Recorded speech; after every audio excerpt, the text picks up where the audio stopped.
fine, but this stupid iPad can't get it to work. Is your phone turned off? Is it silenced? Oh yeah, silence your phone. Thank you.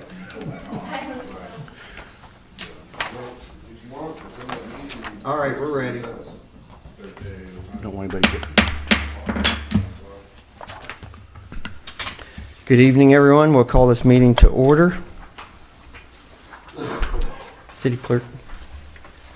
Commissioner Edwards, Present? Vice Mayor Faulkner, Here. Mayor Hendricks, Here. Commissioner Maples, Here. Commissioner Van Oster. All right, thank you. Let's all rise for the invocation and the Pledge of Allegiance. Could Commissioner Maples please lead us in the invocation?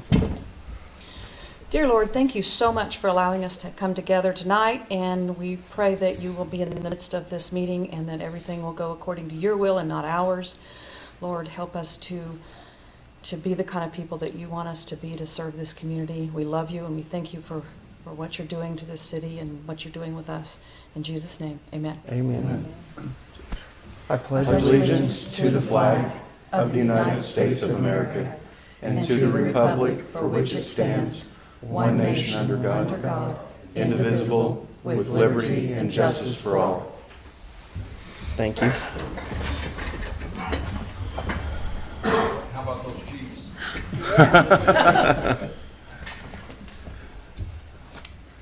Next up is a review of the agenda. Commissioners or city staff, do you have any changes or additions? All right, we'll move on to the consent agenda. We have the city commission meeting minutes from last meeting, Tuesday, January 23rd, and the appropriation ordinance number AO-24-03 in the amount of 1.496 million, approximately. Any questions, comments? I have highlights from the consent agenda. We have Acton Communications for $15,000 for equipment. Let's see, we have Asplund Tree Service for tree trimming in the amount of $11,475.60. Atmos Energy for fuel and gas purchase in the amount of $23,978.62. We have Coffeyville Regional Medical Center, that is the tax distribution to them in the amount of $94,325.19. We have Core and Main for meters and other equipment in the amount of $47,196.81. We have Cut It Out Tree Trimming in the amount of $4,121. Let's see, we have Energy, and I did not say that right, and I know that, in the amount of $23,801.76. Kansas Department of Revenue for taxes, licenses, and permits in the amount of $173,927.51. We have Meriton Health for health and life insurance in the amount of $41,875.48. Southwest Power Pool for $6,000. And our payroll distribution in the amount of $789,649.58. All right, thank you for those highlights. Do we have any questions on those or anything else? Done. All right, motion, please. I'll move to approve items 1 and 2 of the consent agenda as presented. I'll second. Motion is made by Commissioner Van Oster, seconded by Commissioner Maples to approve items 1 and 2 of the consent agenda as presented. Mayor Hendricks, Aye. Commissioner Van Oster, Aye. Vice Mayor Faulkner, Aye. Commissioner Maples, Aye. Commissioner Edwards. Aye. All right, next up is comments from the public. Do we have anyone here from the public? It doesn't look like it. All right, we'll move on. We don't have any public hearings or special presentations, no old business. Moving on to new business.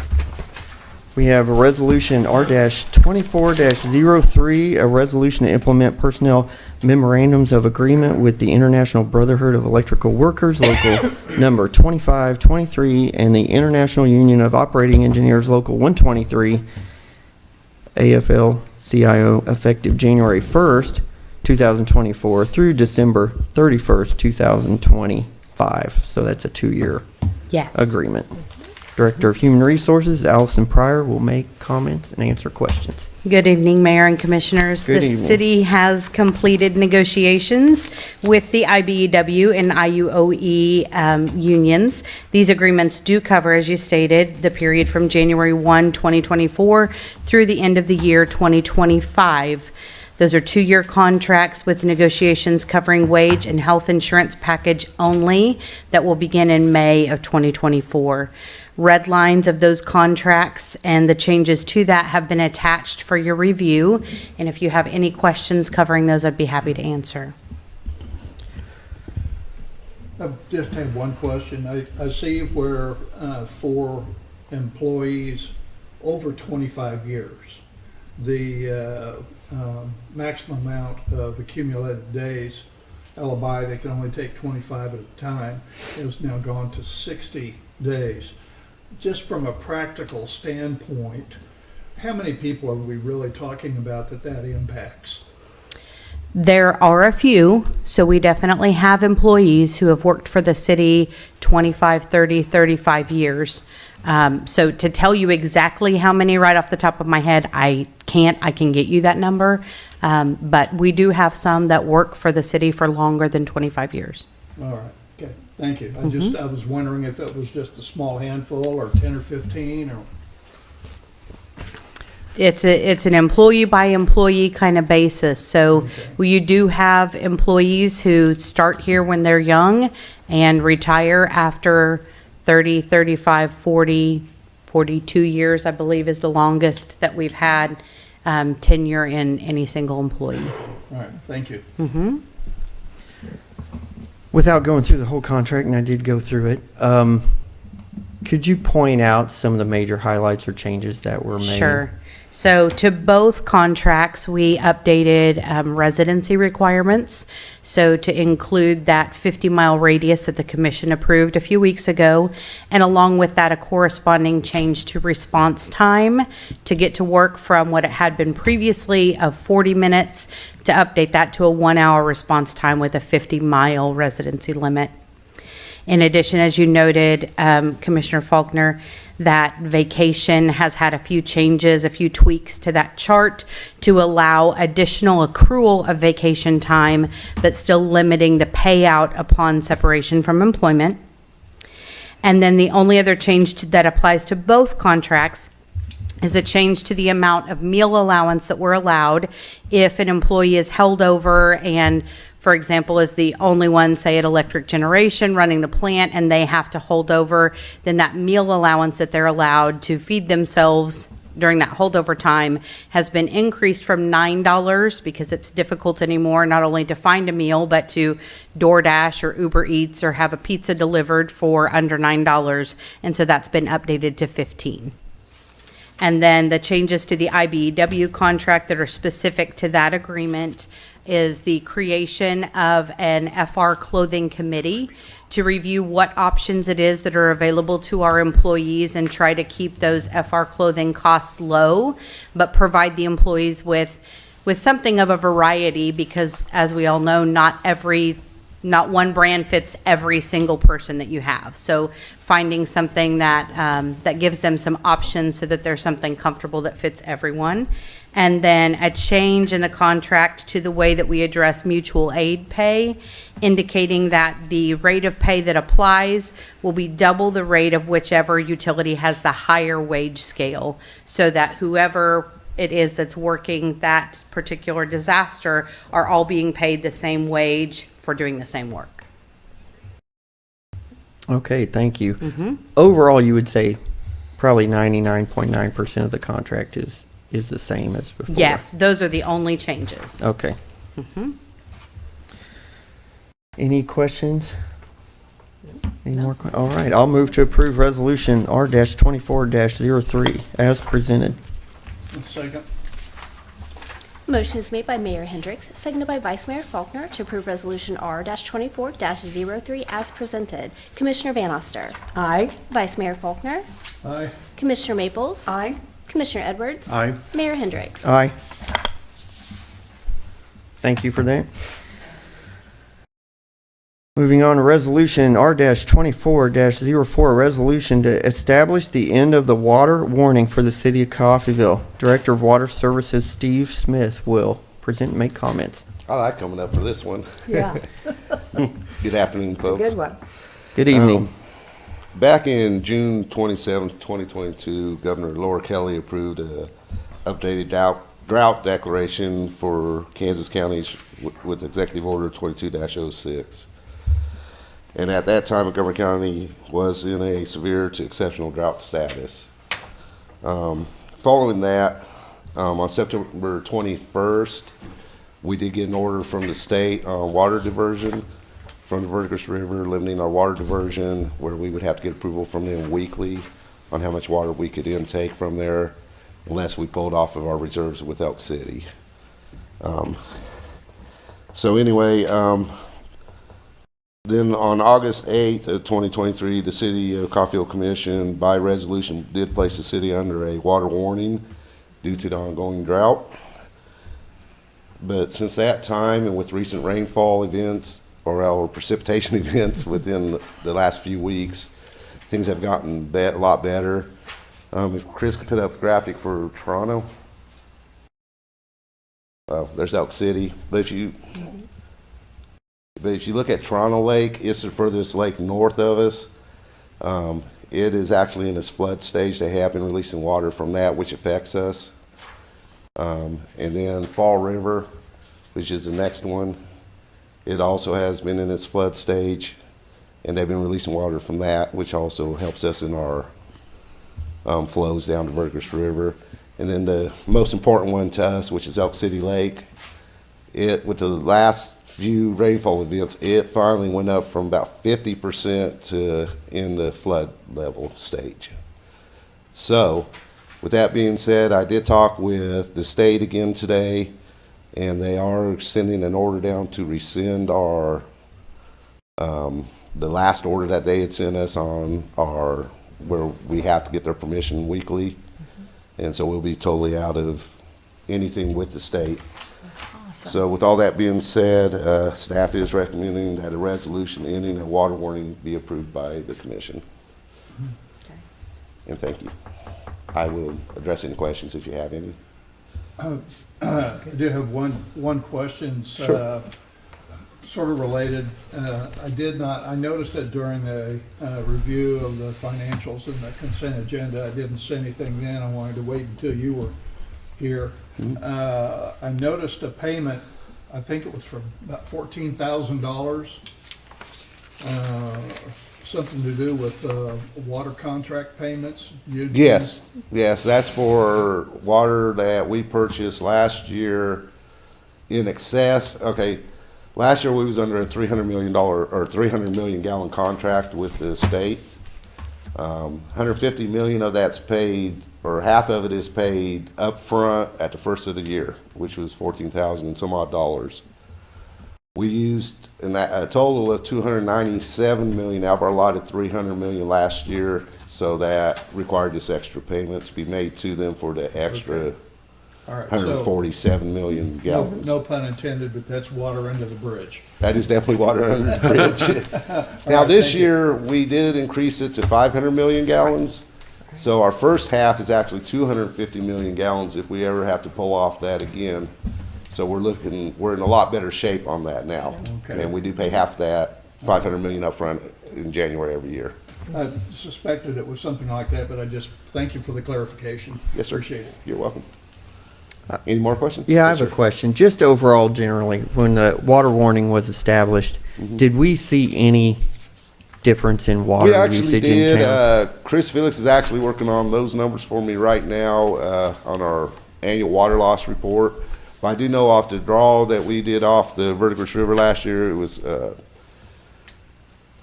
I want to say a couple $100 million less than the year before. And that's just guessing without seeing those numbers in front of me, but it was quite a bit less than the year prior. So it did have some of an effect. Okay, good.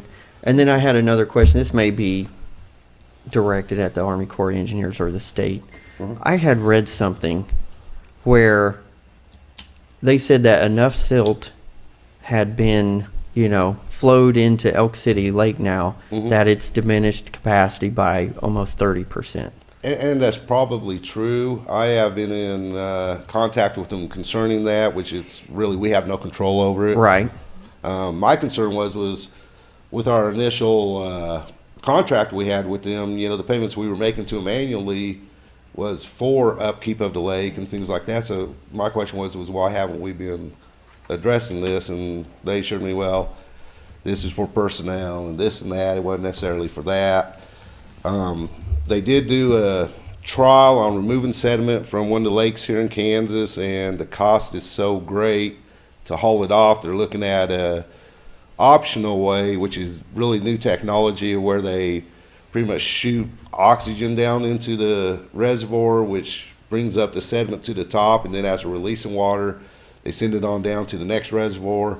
But they have to be in contact with each and individual reservoir for this to work, because eventually what they want to do is send it all the way down to the Gulf of Mexico, where it would normally have flowed without the reservoirs there.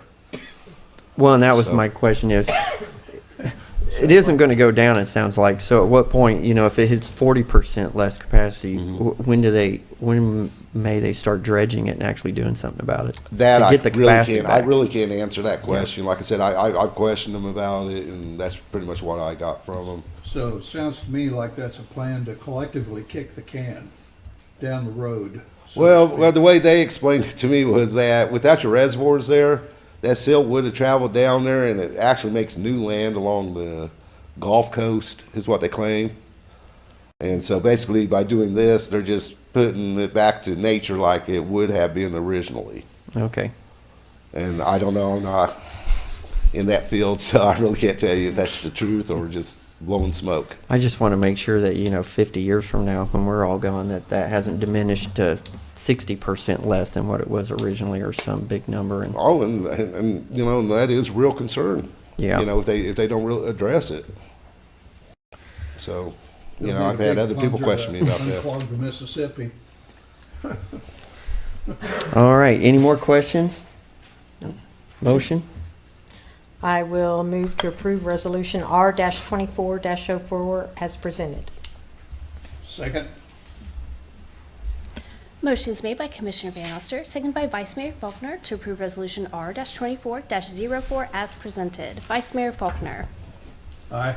Commissioner Maples. Aye. Commissioner Edwards. Aye. Mayor Hendricks. Aye. Commissioner Van Oster. Aye. Thank you, Commissioners. Thank you. Thanks, Steve, for all Thank- your work Yes. during all of this. That's, hard to believe that we started that back in 2022. And then, of course, had the other things come up last year in the fall. So, but thank you for keeping us always updated at where we were. Yes. Much appreciated. Thank you, Director Smith.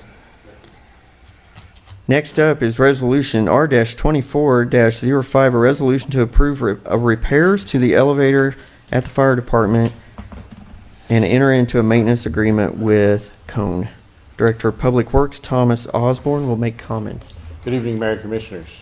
For several years now, the elevator at the Emergency Services Building has not functioned properly. It's kind of been kicked down the road several times, not getting put in their budget for one reason or another. It finally made the budget last year, and it was approved, so we're getting it taken care of as quick as we can. Cone A is the elevator company that we've been using for years for both here and for the stadium, when the stadium was ours. So they're very familiar with our equipment, and they've had good luck with them and working with them. So be happy to try to answer any questions. I only have one question. What about the elevator in this building? We are on a maintenance agreement here. Okay. They check it quarterly. It's a separate company or same? It's same company. Okay. Each building has to have their own maintenance agreement. All right. So they're- Do, Just an observation, you know, if we're only looking at $5,900 to repair that elevator, you know, why in the world wasn't it done before now? You don't need to answer that. It's just, I it's can't answer frustrating to see I know that. it just, for one reason or another, it never ended up in the budget. Don't know why or where it got dropped or missed. Okay. But, yeah, it's in there now, so we All want to get right. to care of it. Second question, a little more on the practical side, since unlike the federal government, we can't print additional money whenever we need it. I see the boxes checked, yes, for new appropriation required. So maybe more of a question for the city manager. So- Where will that money and that recurring maintenance agreement fee come from? Those should have been budgeted items. I was not able to get when I was putting the staff report together, be able to get the budget line item in time from. Jim, those will be budgeted items. So they are budgeted. It is, in but, the future. okay.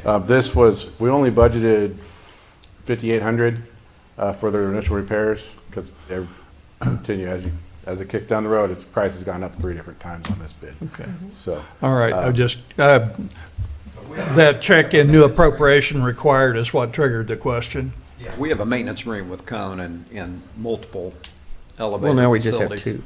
2. yeah, we have 2 now. We Yeah, used to we have have two. one Now at the we stadium, have but now two. it's Yeah. with Yeah. selling it to the college. So we'll get that put in the budget every year, Okay, thank you. because they have to be maintained.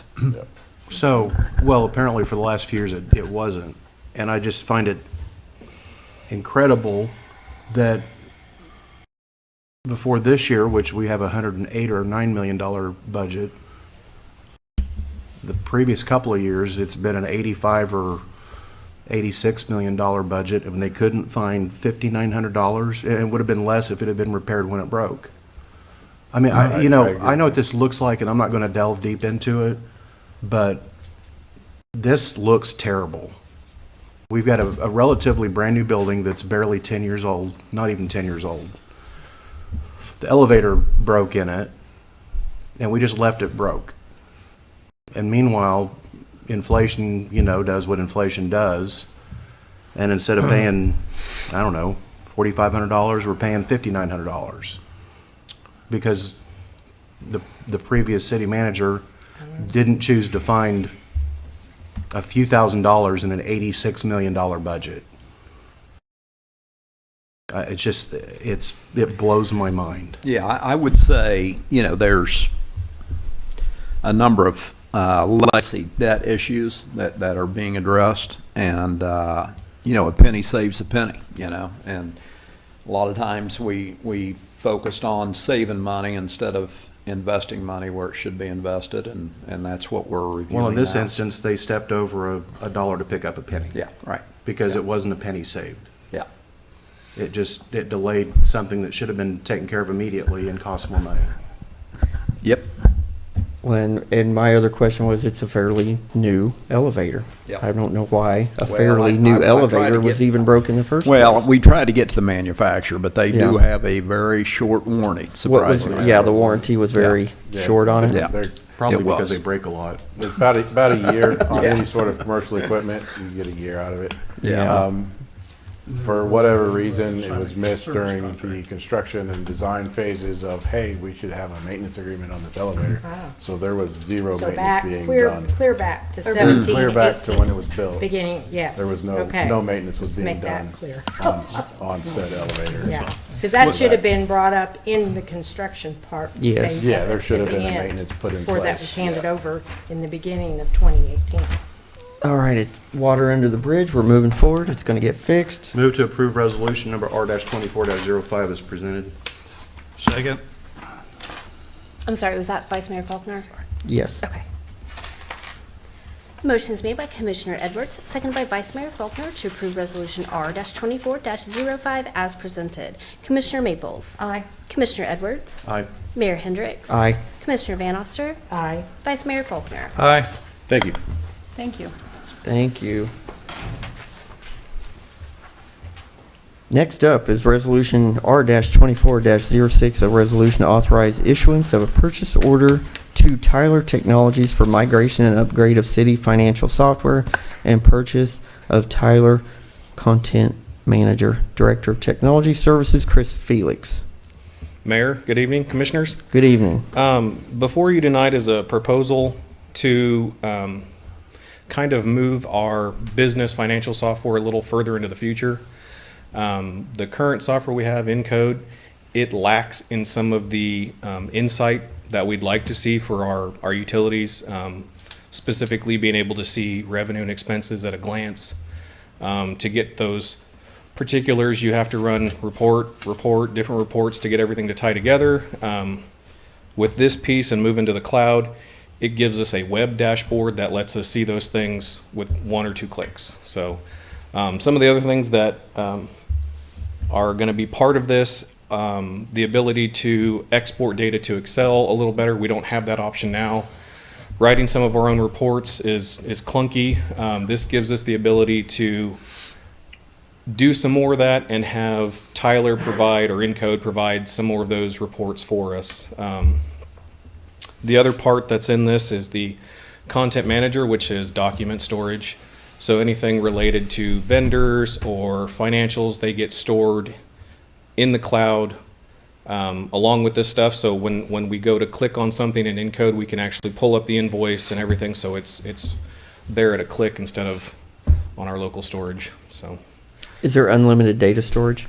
there's not, but it's a enough. pretty good chunk to start. And when we're scanning files in, the size that they are, a typical document is about 28K. So it'd take a long time to start filling up a terabyte, which I think is what they give us off the bat. So I'm sorry, how much?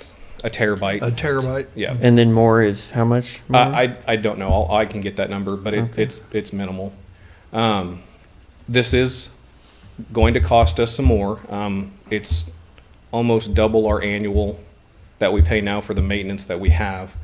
We'll also get a small credit that goes towards this for the maintenance we've already paid this year. So the number you see here is worst case scenario.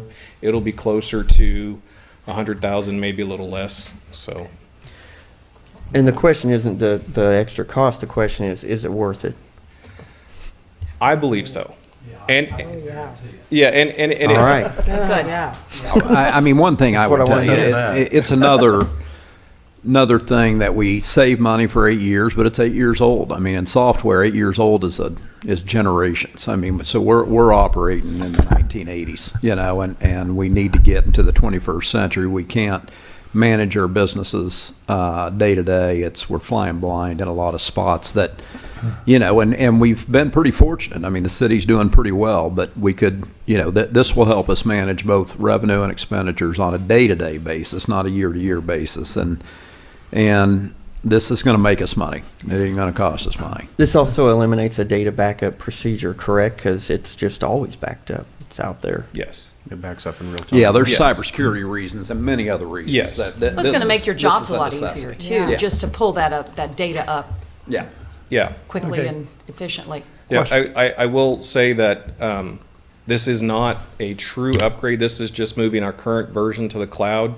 There's a version 10 that we'd like to move to, but it was a 12 to 18 month migration to get there. So this is this first step to get us into the cloud, and then moving to that point in the next couple of years will make it that much That makes faster. sense. So But by Yeah. retaining your software on your own servers, you don't get near the support you get if you're in the cloud. And so that's the most critical function, is they've stopped supporting to a degree that we need our self-managed servers. What about departmental training for use? that's part of this. It's included in this. It's included. Do they come on site or is that? It'll be all remote. All remote? Yeah. And So- it's not a long project. It's, you know, this is not a massive change, and Right. it's really where the information is located and the ability to more easily pull information out of the system. So Yeah, it's I'd not say a massive the training timeline, thing. I think is 3 to 5 months. It's So our not. folks using a software won't look at this and it be so new they won't No. know what to do with it. It's No, somewhat familiar. That'd be the case. well, visually it looks a little new, but the processes and the menus they're used to should be the same. Okay. It's just, Awesome. they'll be using more of a web type interface instead of a clunky desktop one, so. Yeah. I will confess, whenever you start talking about transition to new software, I get this feeling somewhere between anxiety and terror. Because because what they always say is, oh, it'll be transparent. You won't see any change. The change will just flow smooth as can be. And then you'll wind up on using a yellow pad and a pencil for 6 months. We also have those concerns, and we have talked to a number of cities that have made the migration, and the majority of those are happy with what they've done. Yeah, we're one Okay. of the few cities that has not made Just- the migration, all right. so. I mean, there's always going to be a learning curve. Oh, yeah. And that's, that's going to happen. That's just part of it, but And, that's, and like I said, this is baby steps, because the next version is all web-based. It's completely different. So this gives us a little tiptoe It's a into nice that little pool. transition. Yeah, so, And you said training's included. yes. Does that include somebody to be able to call all the time when any one of you have questions? There is that option. It's not part of this deal, Okay. but we do get a person, a dedicated person. Okay, so we will depend on you to hawk that. Stay on top of that day by day. Yep. Move to approve resolution R-24-06 as presented. Second? Motion is made by Commissioner Edwards, seconded by Mayor Hendricks to approve Resolution R-24-06 as presented. Commissioner Edwards. Aye. Mayor Hendricks. Aye. Commissioner Van Oster. Aye. Vice Mayor Faulkner. Aye. Commissioner Maples. hi, Thank you. thank you. Thank you, Chris. Next up is ordinance S-24-01, an ordinance establishing a land bank pursuant to KSA 12-5901. Director of Building Inspections, Matt Conger, will make comments. Good evening, Mayor and Commissioner. Good I'm here evening. to talk to you about a proposed land bank. The purpose of the land bank is to take tax delinquent and dilapidated properties and turn those back to a positive use. When I started researching this, I reached out to a lot of surrounding cities. Most of them have either had or recently started land banks. I've attached a policy. It's pretty lengthy. I can kind of try to summarize that a little bit. A lot of times when investors come in, whether they're commercial or residential, they come to the city first to see if we have a land bank, because we can give them a list of properties that are developable. We don't have one of those. Our current practice is if we have something they want, we sell it to them and hope they do what they say they're going to do with it. With a land bank policy, we can hold them to an agreement. And if they're not up to that agreement within a year, we can take that property back. So I think that's very beneficial to us. A lot of the properties that we'll get will be donated or bought at a very low cost. Some of them will be condemned properties that we are going to unfortunately demolish anyways at our cost. So a lot of times in lieu of billing that person, we can just take the property off their hands and try to sell it to an investor or use it for our own use. I'd be happy to answer any questions you have about it. I have a question. Is there a difference between a commercial company, somebody giving to the land bank versus a person? Not necessarily, and another good part about being a land bank is we don't have to accept a property. You know, if there's a building that's, we know is going to cost too much for us to do something with, or we know that we have nothing that we can be able to do with it, we can deny that property. And we can also do that with the sale of a property as well. We don't have to just sell a property to whoever wants it. They have to have a good business plan. They have to be approved by the Board of Trustees, would be the Planning and Zoning Commission, and then also approved by the governing body, which will be you. So there's a lot more With that control plan. over it that way. There's a lot more control. All right, so if we approve this resolution and create this land bank, does the city currently have property that would be transferred into the land bank? That's correct. We have 34 properties that we I'm could sorry, how put- many? 34. 34 properties? Correct. Okay. So here's another question that just recently happened, the sheriff's sale. Yes. So a lot of those properties, are they the property of currently ownership of the sheriff's department? Because they're selling them. There is tax delinquent, so Okay. they can, through statute, they can sell those at auction. So if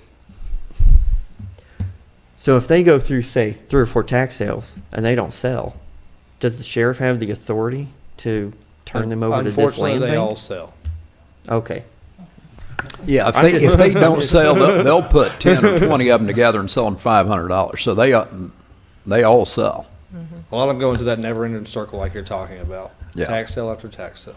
I mean, the object of this is try to prevent more blight and, Right. and pull it back, and turn some of these properties, we could give them to a developer that's willing to build a new home on it, or give it to them at a steep discount. And I'm convinced it's the right thing to do. It gives Yes. us way more control. We got some downtown city properties that are owned by, out-of-state landlords that will allow us to pressure there, as well, and allow us a vehicle to take those in. one more question. Go ahead. I have another one. If somebody is tax delinquent and say it was going to go to the sheriff's tax sale and they give it to the land bank, That's another great thing about a land bank. Establishing a land bank, if we have one established, I can take paperwork to the county and they will waive all back taxes off of it okay, for our that was what I purpose. was wondering. Okay, that's kind of interesting. We have to have a Question. land bank to do it, though. I think my last Okay. question, what will be the connection? I think I remember reading it, but what will be, if you could clarify for all of us, the connection between the housing authority and the new board of basically board of directors for the land bank, if I read it correctly, which will actually be this commission? I thought you said it was the planning and The Board of zoning Trustees for the Yeah. land bank would be the Planning and Zoning Planning and Commission. Planning and zoning commission. commission. Yeah. Okay, so Correct. the planning commission will be the board of directors. Board of Trustees, Okay. yes. Yeah, and we've reached out to them, and they're Yeah, I brought, eager I to brought them, participate. I brought this to them, the first Tuesday of this month, and they were excited about it. Yeah. Okay, That's all right. awesome. Now, we ended up with 10 strategic properties Correct. from the sheriff's sale at a Yes. cost of around 5,000. Or right around 5,000. Wow. Which good. we'll get that money Okay. back. Yeah, Okay. we will. All right. Okay. Good. Do we already have people looking at it? No. Okay. Okay. Well, that's fine. I do have 2 properties that people want to buy, but I've been trying to make them hold off until we can see what's going on with this. Because like Okay. I said, the way we've done it before, if we sell it to them, we hope they do what they say Yeah, they're you going to have do no with it. control. Now we This can way we control can- it. Yeah. That's Yes. good, and that's a good thing, because that's what we need. All right, anything else? Motion. If there are no other questions, I move to approve ordinance S-24-01 as presented. I'll second. Motion is made by Commissioner Maples, seconded by Commissioner Van Oster to approve ordinance S-24-01 as presented. Mayor Hendricks. Aye. Commissioner Van Oster. Aye. Vice Mayor Faulkner. Aye. Commissioner Maples. Aye. Commissioner Edwards. Thank you, Mr. Thank you. Conger. And thank you for the effort of all the city staff that made that happen. Next up, city manager's report. So just a couple things I want to touch on. We all know we went through a boil order, so I want to just kind of level set what took place and where we stand. And, when the order came out, I believe it was on a Friday, Steve, but the first thing I did was I went to the water treatment plant, and there was a representative from KDHE there. There was a representative from the company that sells us the chemicals to clear the water. And we were all there literally all day. And I went in saying what caused it and how are we going to make sure it never happens again. So one thing I can assure the commissioners as well as any citizens that could be listening in, it was not operator error. I mean, it had nothing to do with it. It was a configuration of really the cold, the freezing cold weather that was unbelievably unusual for this market. It created the biggest problem because that created leaks that caused more problems. So it was a combination of 3 or 4 different things. So, it wasn't operator error. It wasn't, a newer plant, would it have made a difference? Maybe, but it's not going to stop it from happening. If we ever got into that event again, one thing I can't commit to is that'll never happen again. That was my goal going in, but it was it was a combination of multiple different things that were uncontrollable. So it's extremely rare. But the day, Friday, that when we were issued the boil order, there were 32 boil orders in the state of Kansas, same day. So, it's a very common event. Not very common for Coffeyville because we run a really good water treatment plant. Steve and Eric and his team did a phenomenal job and literally didn't leave the plant until we had it resolved. We got it turned back. KDHE was kind enough to have a lab technician that stayed there on Sunday, so we were able to drive the samples up to Topeka on Sunday, and that's how we got it turned back off by Monday, which is record time. So I think the city did everything they could, and Melissa put a team of people together to get bottled water out. Walmart donated the water. So I think everybody kind of came together. The fire department was there, the police department was there, and we got it. I hated it because the impact it had to restaurants and it's more of a mental thing than anything else, but it mentally put me back, and certainly put the city back. So I can just tell you the city did everything they could to get it turned on as quick as we did, and I think they did a great job. So enough about that. But, again, I think it's extremely rare that it would ever happen, but could happen again. But we'll be prepared to deal with it if it does. Succession planning, that's a top priority of mine because I stepped into a situation where we had what I would consider single points of failure with some critical departments in the city, and I never want to go through that again. I don't want anybody coming behind me to go through that. So I got 10 succession plans today from the directors. Some of them you could just snap your fingers and know you're good if anything happened to the leader of that position. But there's others that we need to work on. But at least it's got them thinking about planning and what they need to do, and it'll allow me to start setting up the way it ought to be done. Grants, I think I've hired somebody full-time to write grants. She will start in, I think, next week, actually. But we're working on a number of grants. And we got one for potential $800,000 for the tennis courts, which would cover the cost of that.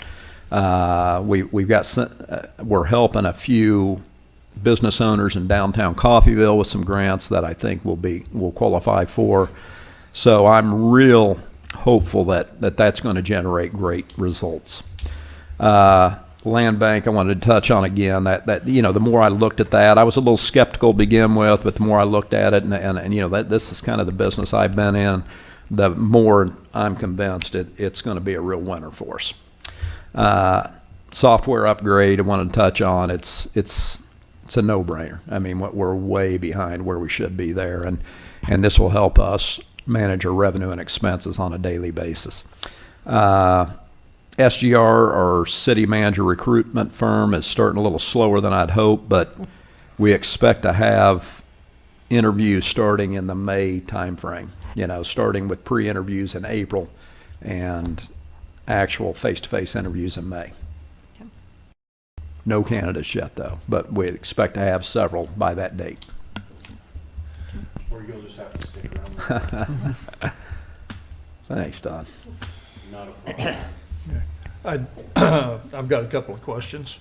First of all, one of the reports that's included here, I think it was the very last item in the packet, Hillcrest Golf Course monthly reporting.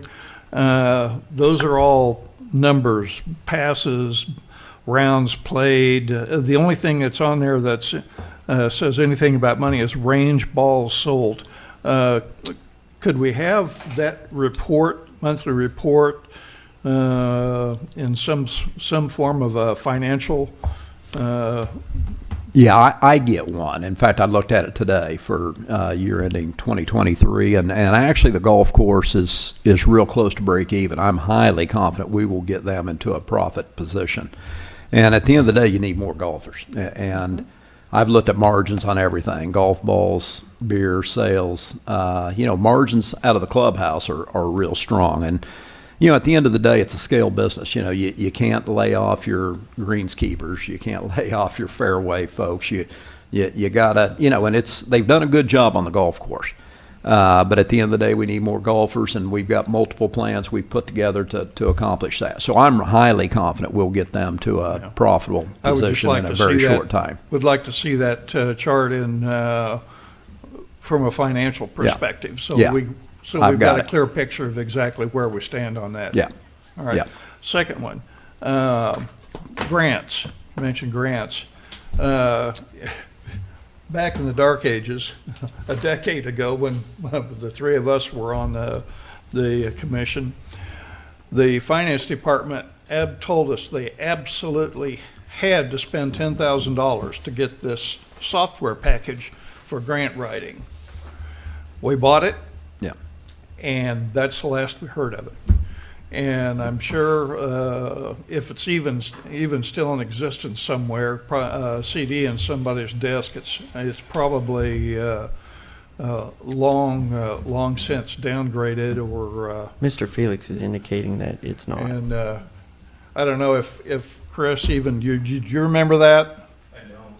Yeah, we spent 10,000 on a grant software writing package that also included links to everybody on the planet that would give us money.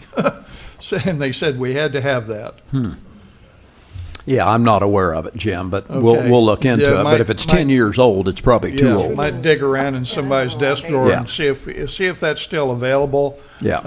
Might not even be valid anymore. Is it valid anymore? Could it be upgraded? Does the company even exist? Yeah.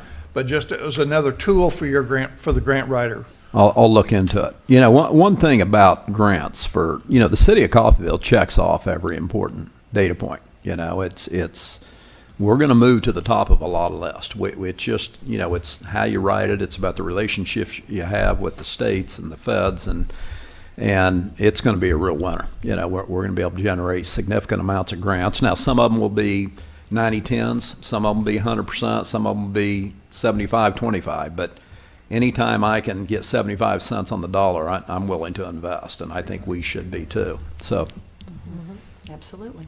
Good. Thank you. Comments, remarks?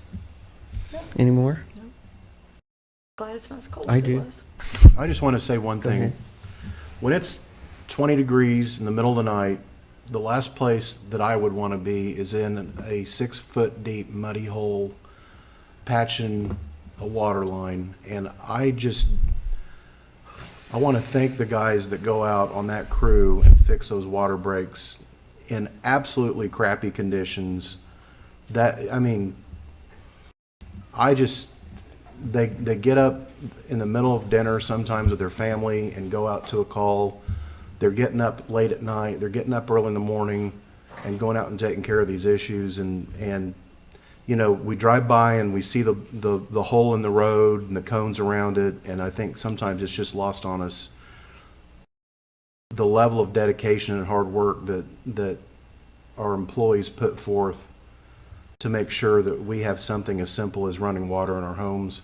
The same thing goes for the linemen up in those bucket trucks, up in those buckets around all those power lines. That's literally you make one mistake up there and you could be on the bad end of some bad news. And we just have a lot of city employees that their dedication, I think sometimes, I know you do a great job of posting things on the Facebook page to kind of remind people that the water and electricity doesn't just magically appear at people's homes. There are people that are actually having to go out and fix things sometimes, and I really appreciate those people, and I hope they know that they're appreciated because, without them, it would be a very different world that we live in. That's right.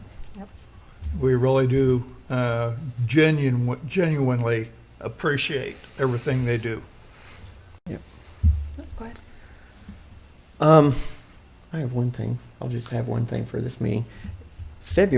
Mid-February is already here, and what's coming is spring and summer.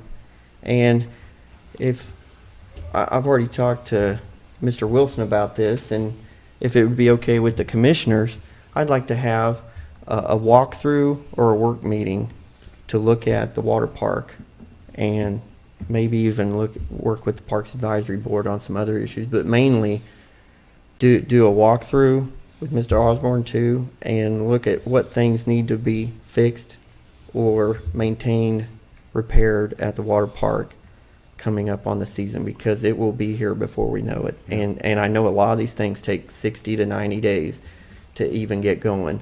And May 25th is coming fast. So I don't know if we could do that in the next 3 weeks. And what I'm asking the commissioners is, we would want to look at that before, of course, it gets dark, which is about 6:30. So is there a particular day the commissioners could meet at, say, 4, 4:30, 5? What works for everyone? I work in Bartlesville, I get off at 4:30. Okay. Bathing suits required? No. Yeah, I can do It'd be a it. skateboard right now. I can but- do it pretty much anytime. Okay. Commissioner After Van Oster? 5:30. After 5:30? So would 5:30 work, or 5:45? 5:30. 5:30? 5:30. I think that would be, huh? I said I work too. We work. Yeah, that's right, everybody, yeah. So, say in the next couple weeks, I mean, it's just gonna get lighter as the days go on, so it doesn't really get dark till 6:30. We could hold off for a couple weeks, but if we find things that we think need to be addressed, you know, it's gonna be March, April, and then May's here. Yeah, I think we just need to make sure it's still light out when we do it, so. I don't know Daylight when that savings would time be. begins on March 10th. And that's a spring forward, so. Is that March- daylight savings time, March 10th? Or do you know? I'm just thinking about timeline Yeah. if we actually had to do anything and Yeah. plan it and Yeah, I contract got it it. and get things done. Yeah. Every week is gonna get crucial. Yeah, Could we do it, say, before the next commission meeting, 2 weeks. within 2 weeks? I mean, I'm open, but I'm open. if you guys can make it. All right. Just send us an I invite. may send you an email All right, and that'd work. disperse it out. Any particular day of the week better than any other? First and third Mondays, and the third Tuesday is out for me. Okay. All right, I'll figure it out. All right, thank you. That's all I have. Hey, Chris, you gonna go over fiber at all? Okay, so we want to give you a quick presentation on fiber. So on the screens is a map currently depicting what we have out. Thank you. Installed. Thank you.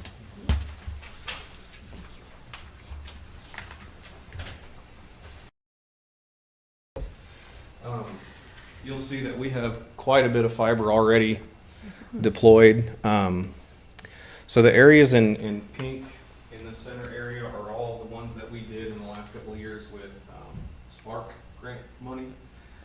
The blue stuff are either fiber lines that have been there as part of some of the electrical upgrades, or some of the stuff that we've done. It's a different kind of fiber, so the pink stuff is flat, the blue stuff is round, and then you can't see the industrial park fiber going all the way up there. But Commissioner Edwards wanted an update of what we're doing, where we're going. So before you on that piece of paper is our plan for potentially this year and the next 2 years going forward. We see this really taking off, especially once we start to advertise. We have not done any advertising at all. We have the social media pages ready to go. We have a Twitter page, or X, or whatever it's called now. And we have a Facebook page that's ready to be published. So we have the means of getting information out there. But just to give you kind of a general idea of what we're looking at. So from First and Buckeye all the way down to where Union meets 11th, there's about 1,500 parcels, give or take. There's probably 1,200 homes that are actually usable. So there's a 1,200 home potential right in there that we've already have fiber available for. So what's not included in your revenue projections is anything out in the rural. And we've already started to branch off some of this stuff that we put in for the AMI project. So anywhere we have electrical poles, we have fiber, Yes. essentially. Yeah. Yeah, essentially. There's chunks of town in here where it really didn't make sense at the time when we were doing this. We cover both sides of Overlook, First Street, and then up past the city. And while this will be a profitable business, it's more importantly, it's a great product at a very inexpensive price. So, I looked at this early on and said, do we really want to be in this business, and is there enough money in it to make it make sense? And I'm convinced there is. And the problem is we've underfunded it for years. And you either got to be in the business or be out of the business. You can't have a 100-person waiting list to get, Which is internet. what we currently have. Yeah, so, we got to decide to fund it. And That's with no advertising. That's with no Yeah. advertising. Now, aside from the, I'll call it the backbone, having the hardware installed, do you ever foresee a point where not only providing fiber, we become a provider, As far as, internet service provider? that is what That we is what do. we're doing. That's what No, that I is. mean, we become our own Google. That- No. No, not to that point. We're No. just strictly going to be internet. Explain how the city hooks into the backbone backhaul. We're know, middleman, that- basically. Yeah. Just like with electricity. Yeah, We're reselling. an ISP. We're a Cox. We're an AT&T. We do that kind of stuff. We get our internet like they do from the big guys, and then we resell it to our customers. So these revenue projections are based on the current pricing. Would there be a plan to change the pricing and have more tiers, different tiers, and also what would be? That pricing is based, what you have there is based on what we've proposed in the grant that we wrote a couple of years ago. So 100 meg up and down for $60, 250 up and down for, I want to say 80, a gig up and down for 100. So it's all factored in there. And one of the main issues before was you get the module to the house. What about after that? Because before you weren't really going into the house, were you? But We would like not to. There's a lot of Liability? liability, yeah. But on all the installs we've done residential, we've gone in as far into the house as we're comfortable with. Usually it's a kitchen or the first room off the outside. We're not running cable through attics. We're not going in crawl spaces. We're not doing any of that. So, it's through a wall and right on the other side of the wall. yeah. You're installing Okay. it to the point where all the customer needs to do Is is go plug in to the Walmart or router. Amazon, buy a router. Yeah. Plug it in Yep. and it broadcasts the Yes. signal throughout the home from Yep. that point. And extremely fast. Yeah, and At the a other good thing, price. the other thing that's not included in that is we have the ability now to run 10 gig and 1 gig simultaneously on the same strand of fiber. So we haven't even talked about 10 gig customers. That's future planning, but it's possible. So So what do you need from us to make this happen? You need more people because you're going to have, I mean, if you've got 100 people on a waiting list, clearly you need an installer or two. what we're planning on this first year is contracting the installs. Okay. We already are talking to an installer to make sure that we're going to get going. The plan is to cluster the installs, try and do 25 a day or so. That way they can get them all done in one shot instead of having to pay trip charges and all that. It's an outfit out of Oklahoma. They're the same group that did pretty much all the fiber for us anyway, so. Okay. And once we get scale, we would Yeah, in hire that- our own installer. Yeah, in that second and third year, you'll see the personnel costs shift. So we go from the expense of the equipment to personnel, and that's where we're hiring people and having people on staff. What do we need to do to build out the western part of town more so than it is now? Because I would imagine you're going to get a disproportionate amount of your customers from there ultimately. Yeah, the problem with the west side of town, especially. There's no alleys. Exactly, and the easements, especially like in Overlook, we can't get buckets down there, can't get bucket trucks down there, it's so tight. So we're looking at options for that. That will probably end up being all contracted, so. You're And not then- going to get out there and shimmy up the pole yourself? No, I'm not doing that. I'll splice all day long. I'm not climbing a pole. But So, say the area, let me think, around the grade school, north, south, east, and west, Yep. and then yeah, we have. south of the hospital. Yes, so we have this line right here. It runs right up to just north of Community Elementary. We also have this line that we've actually extended a little farther down here that will tie into this so we can serve this whole area. Yeah, and then we actually have stuff behind the hospital. We have all of this ran. It's not updated because we don't have any customers on this side, but All of this is done. So do you need us to tell people? What do we, if people ask us, what do we tell them? Is there going to be a web page on the city website to go Yeah, to get we'll information? get that information out. So if somebody asks, what do we tell them? At Should this invite them time, to your house and show them there's no buffering. give Bruce a call. He's keeping track of this list of installs. So Yeah, I mean, we got to put a marketing campaign Yes. together, for sure. yeah. Looks like the word But of you know, mouth is I don't want to propelling it market at this something I point. can't deliver. That's really my top So he- priority. Here's a question that I did help sell this, to a few customers a while back. And not to say, well, I'll just say it, some elderly customers, their first question was, well, that's internet, but what about TV? So they don't really know that you would then transition to another service of Yeah. TV being streaming.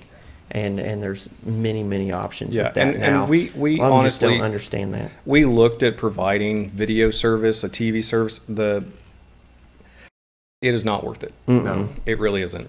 But some people don't understand. They don't even know what a Roku is. They Yeah. don't know what an Apple TV is. Yeah. They don't know that you can buy these devices to then get apps on and stream on. And so there should probably be something on the city webpage that kind of Yeah, explaining that. we'll have an simply. educational campaign that goes along with it. So Yeah, FAQs or, Yeah. yeah. Yep. I think initially you're going to have your hands full just with the people who already know how it works. And Yeah. Yeah. I mean, if you've got a waiting list of 100 people and you've not done one lick of advertising, No. I mean, that is directly attributable to nothing more than just great word of mouth advertising. And, Yeah, and the I don't want service. to. I don't want to start aggressive advertising until we knock out the Yeah. back waiting list, because But that can kill your reputation. Yeah. we have 114 or so current fiber customers. We've lost, since we've started this, I think we've lost 3. And 2 of them they moved. One of them was a rental, we just didn't get it back. The other one was a junior college, but I think we'll eventually get that one fixed, so. But I just wanted to give you an update, what we're thinking, where we're going, and make sure everybody's Do you okay with need the our direction. blessing for anything from at this point? Because I want to go all in on this. We need to build this into another utility that makes money for us, another revenue stream, in my opinion. Yeah, Well, it's just, we and would it's agree. a great service to the. Do you need anything from us To at the this people. point? We will need to figure out funding, so we don't have the money to do this 500 customer push, but we'll. Yeah, there's going to be a budget adjustment that Yeah. comes in on this, Okay. because we can't wait a year. So Right. No, Yeah. we could do it. Okay.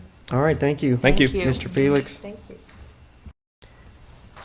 Any other comments, remarks, discussion? Okay, I'll move to adjourn. I'll Second. second. I'm not sure who that was.